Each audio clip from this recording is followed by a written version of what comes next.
Hey guys, MeLikeBigBoom here, showing you guys the other method of connecting to a friend's server. And this is quite possibly the most requested aspect of all of this because it also applies to people who want to create a dedicated server, because it doesn't require Hamachi, it doesn't require like Evolve or anything like that. After you've gone through these steps correctly, your server will pop up in the public server list and people will be able to directly connect to your server without having to go through anything else other than just typing in your public IP, and then they'll be able to connect to you with no problems. Though unfortunately, the process is quite a bit more complicated, so make sure you're following along to this tutorial very closely and everything should work out pretty good. The first step is to find out your default gateway.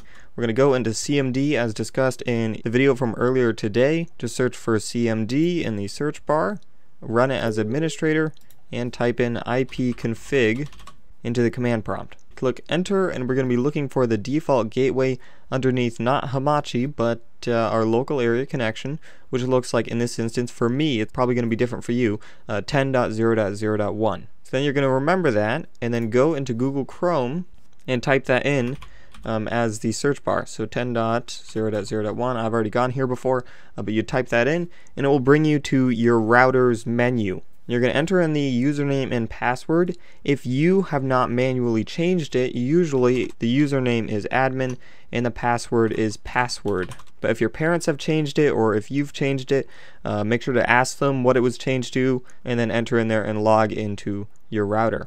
And now this whole area here is different based on what router you have. I mean, I have an Xfinity router, so I mean it's gonna look a little bit different than yours, but generally all routers kind of admin menu is laid out generally the same. Usually, or pretty much all the time, the port forwarding section is underneath the advanced tab. So we're going to click in advanced and we can see that port forwarding is right here. Go ahead and enable that and then add a service. We're going to put it underneath other and name it just for convenience Unturned, so that way we can delete it when we no longer need it. You're going to set the service type as TCP and UDP because Unturned works off of both of those. The server IP address, just make sure it's the same as your IPv4 address, which you can find in here. Looks like it is 10.0.0.29, which is correct. And so we are going to set our starting port as the port that we set our server as, so 27015, there we go. And the ending port, you would think you would do like 27015 again, but Unturned 3.0 actually works off of 3 ports, and it's always the 2 ports after the one that you set your server as. So for example, if you set your server as 27015, that server is going to take up ports number 27015, 27016, and 27017. If you set it as 27020, it would take up 27020, 27021, and 27022. You kind of see what I'm saying here? Also keep in mind that Unturned in general only supports ports greater than or equal to 27015, so you can't do 25444 on Unturned 3.0, it just simply won't work. So in this instance, we're going to set our ending port to 27018 just in case, and then go ahead and click add. So now if anybody tries to connect to the public IP via these ports, it will automatically direct them to this server IP, which in this case is running the server. Now you would think that you'd be done here, which I mean technically you are, but there are a few steps that I recommend taking before you try and have somebody connect to you. Most of the time, or pretty much all the time, your firewall is blocking incoming connections, so you're going to need to create an exception for these ports. So you can do that by going to your control panel. I'm not entirely sure how you get to the control panel in Windows 8. I think you just go in that little search bar and search for control panel, but you'll pop up with something like this. Search for firewall and click the green, the whole Windows firewall section. Then go into the advanced settings and you'll be greeted with this giant chunk of crap. Don't really worry about any of this. We're going to go into inbound rules and you'll be greeted with a lot more stuff. Once again, don't really worry about any of this. Before we begin adding a new rule for the ports, we just want to make sure that Unturned, the game itself, already has a firewall exception applied to it. So find Unturned, you will see 2 of them, one for TCP and one for UDP. So you can see that Unturned is right here, and here are the 2 of them. And just make sure that they have green check marks next to them, and we've got like any on all of these, which it does on default, but for whatever reason, if it was changed, just make sure that firewall isn't messing with it, which we have green check marks, so we're good to go.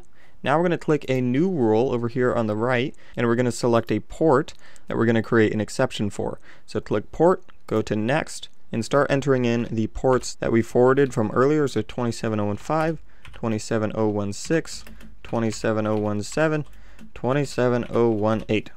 There we go. Just make sure we typed everything in correctly. Yep, we did. It's going to ask whether or not it applies to TCP or UDP. That doesn't matter because we're going to make two rules, one for each. So just copy this so it makes typing it easier. Next time we add another one of these, just click next. Make sure it will always allow a connection through those ports. Just click next. Make sure all those boxes are checked. Click next. We're going to apply a name. It looks like this one was Unturned TCP. Don't need to put a description. Click finish, and then we're going to add another rule, except this one, another port, is going to be UDP with the same ports. Click next, allow the connection, make sure all those are checked, and this one is going to be called Unturned UDP.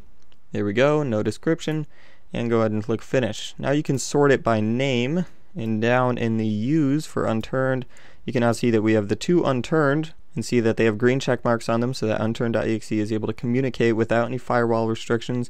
And these new ones that we've just added, you can see that any inbound connections through these ports will not have any restrictions applied to them. But we also need to make sure that any outbound connections don't have any restrictions as well, which is the remote port. So you're going to right click it again, go into properties, then go into protocols and ports, and you can see that we have 27015, 27016, blah blah blah blah blah under the specific ports under local port. And then in remote port, we're going to go into specific ports again and paste in the same one as well. So we have local ports, these ones, and then the remote ports, same thing. Now this one was for TCP, so we'll click apply on that one, and then we're going to do the same for the UDP one. So same thing, specific ports, and put in the same ones, click apply, and you are now ready to go. So now any TCP connections are allowed inbound and outbound through those ports, and any UDP connections through these ports, both inbound and outbound, are without restrictions as well. So now finally we are good to go. We can click File and Exit, close our Windows firewall, close this management screen for our router, close our CMD, and start up our server. But first we need to rename the properties of this from a LAN server to a secure server, or insecure server if you'd like to. So we got secure server right there, very nice. Click apply and then OK, and then we can run our server.